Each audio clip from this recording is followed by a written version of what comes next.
मेरठ के मुस्कान और सौरभ का घटना सुन के सबका होश उड़ गया था, लेकिन चंपारण की धरती पर जो हुआ है वह अगर आप सुन लेते हैं तो आपके पैर के नीचे का जमीन खसक जाएगा, पैर के नीचे का जमीन खसक जाएगा।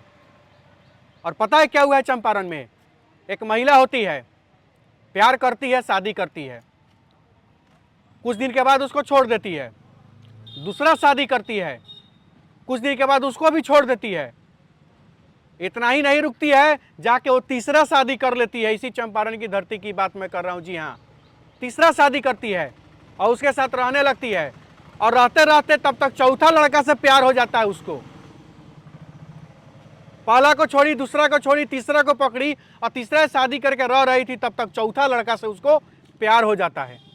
और चौथा लड़का से जब प्यार होता है तो चौथा लड़का से बात करती है और मामला सेट करती है और साजिश रचती है कि किस तरह से तीसरीका को हटाया जाए कि चौथा से शादी हो। और तीसरीका से मिल के बेचारे चौथा को खत्म किया जाता है, प्लान बना करके, साजिश रच के, और उसको गायब कर दिया जाता है, मार दिया जाता है, उसका जान ले लिया जाता है, प्यार का, विश्वास का गला घोट दिया जाता है, उसकी हत्या कर दी जाती है और उसको फेंक दिया जाता है।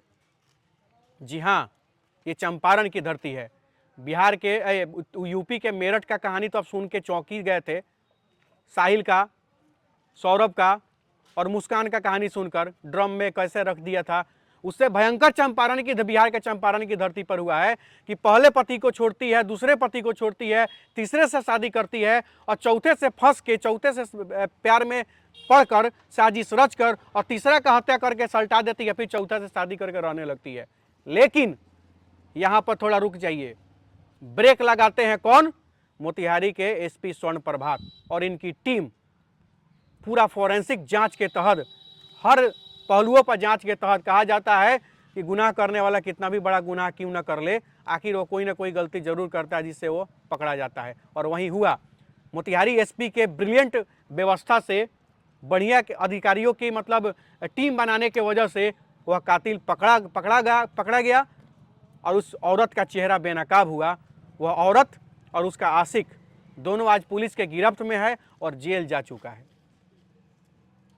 अब मामला यहाँ पर यह है कि आखिर विश्वास किस पर किया जाए। कभी कभी तो होता था कि लव मैरिज में शादी किया जाता था तो घर टूट जाता था। लव मैरिज भी अब नहीं चल रहा है, अपना मर्जी से शादी किया गया, उसमें तो हत्या करके ड्रामे में जमा दे रही है सीमेंट से। अरेंज मैरिज किया जा रहा है तब वो टूट जा रहा है, दोबारा हो रहा है तब वो टूट जा रहा है, अब तेबारा हो रहा है, चौथा से फंस के तेबारा को गायब कर दिया जा रहा है। क्या हो रहा है समाज में? आज के डेट में किसी से कुछ भी कहना मुश्किल है। क्या कुछ इस बारे में, इस घटना के बारे में आप कहना चाहते हैं, बोलना चाहते हैं, कमेंट में ज़रूर बताइएगा।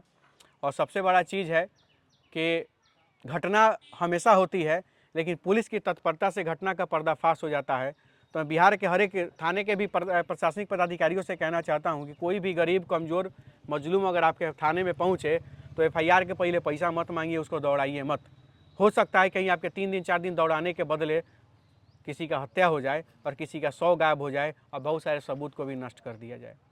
तो इस तरह का कोई घटना, अगर हत्या का मामला अगर आपके पास आता है तो तत्काल एक्शन ले।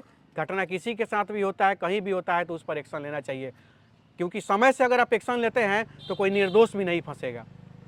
बहुत सारा ऐसा घटना देखते हैं कि दोषी भाग जाता है, निर्दोष फंस जाता है, और जानते हुए प्रशासन की निर्दोष है फिर भी उसको जेल भेजता है। तो ये सारी घटनाओं पर विराम लगना चाहिए। हालांकि एसपी साहब बहुत अच्छा काम कर रहे हैं और उनकी टीम ने बहुत अच्छा काम किया है और इस केस का पर्दाफाश करके आरोपी महिला को और उसके आशिक को जेल भेज दिया है। हालांकि जो भी इस तरह का घटना करता है, जो भी महिला अपने पति के साथ या अपने घर वाले के साथ गद्दारी करती है, धोखा करती है, तो सतर्क हो जाओ। तुम्हारी खुशी ज़्यादा दिन नहीं टिकेगी, क्योंकि पुलिस प्रशासन वैसा है कि तुमको कहीं ना कहीं से उठा करके, और पाप जो पीछे चढ़ेगा ना, वो तुमको छोड़ नहीं सकता है, तुमको बर्बाद कर देगा। बस इतना ही कहना चाहते हैं। इस वीडियो को अधिक से अधिक शेयर करके सब तक पहुंचाइए और कमेंट में अपनी राय जरूर लिखिएगा। जय हिंद, जय बिहार।